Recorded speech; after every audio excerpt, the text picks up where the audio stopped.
Ini belum ada perhatian mengenai harga. Saya tegaskan sangat betul sekali. Baik dia perhatian dari kabupaten, perhatian dari provinsi, bahkan dari pusat tidak ada perhatian. Mungkin Bapak masih ingat, di sini ada dari Dinas Pertanian, ada dari provinsi. Kalau tidak salah, tanggal 31 Maret tahun 2021 itu ada kesepakatan antara Gubernur Lampung dan perusahaan tepung tapioka yang ada di Lampung. Yaitu kesepakatan harganya itu pemerintah gubernur kita menetapkan dengan pengusaha tepung tapioka menetapkan harga singkong itu Rp900 dengan potongan maksimal 15%. Saya katakan itu tidak berpihak kepada petani. Seharusnya dia per 6 bulan atau per setahun dikoreksi ulang atau dikaji ulang. Sebab harga itu 2.000, kita cek dulu persentasinya berapa Pak. Kalau dia dipotong 25% memang sudah hilang Rp500. Kalau dia dipotong seperti dikatakan Bapak Babinsa tadi 30% sudah hilang Rp600. Tinggal Rp1.400 plus tenaga panen, kemudian plus transportasi. Harga yang diterima petani berapa Pak? Hanya 1.000 sampai 1.100 Pak. Mohon izin.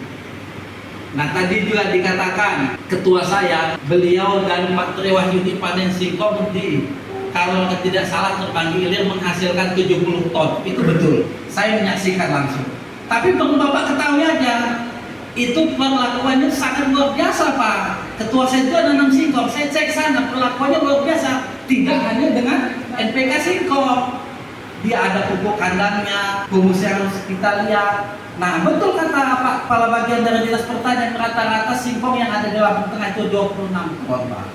Saya menanam, alhamdulillah ada juga yang sampai 60 ton ada. Saya menggunakan pupuk NPK singkong juga. Tapi perlakuannya khusus Pak. Kalau kita merata-ratakan Pak itu hasilnya hanya 30 ton Pak. Kita rata-rata naik 30 ton. Nah di dalam hal ini Pak, saya sangat berterima kasih kepada NPK Singkong yang mana telah membantu kami sebagai petani singkong untuk menaikkan hasil produksi kami. Mohon izin Bapak Ketua DPRD, Pak kalau dia di kantor saya Pak, saya harus setuju dan patuh apa kata dia Pak. Tapi mohon izin di dalam ini, dalam ruangan ini, saya sangat berbeda pendapat dengan Bapak tadi Pak. Bapak tadi menginginkan pupuk tidak bersubsidi tidak apa-apa. Mohon izin. Saya mewakili Ketua MSI Lampung dengan terbitnya Permentan nomor 10 tahun 2022, pupuk subsidi hanya diberikan kepada pajale, padi, jagung, kedelai. Kalau saya nggak mau Pak, saya sangat berharap kepada Pak Tri Wahyudi, saya mengharapkan pupuk subsidi itu diberikan kepada pajalengkong, padi, jagung, kedelai, singkong. Kenapa? Kenapa? Sebab kalau kami menggunakan pupuk subsidi Pak, yaitu urea dan NPK, biaya kami hanya 1 juta Pak. Kalau dia menggunakan pupuk non subsidi, biaya kami 5 juta sampai 6 juta Pak, biaya per hektar. Nah kita kalkulasi Pak, pengolahan lahan sekarang 10 juta Pak. Nah kemudian untuk pupuk 5 juta. Andai kata tanah itu kita sewa itu 5 juta Pak, modal itu sudah 20 juta Pak. Kalau saya katakan tadi biaya kita 20 juta dan hasil jual 30 juta, dia punya lahan 1 hektar Pak, dia dapat 30 juta, potong 20 juta. Yang 30 juta dipotong 20 juta, untung hanya 10 juta.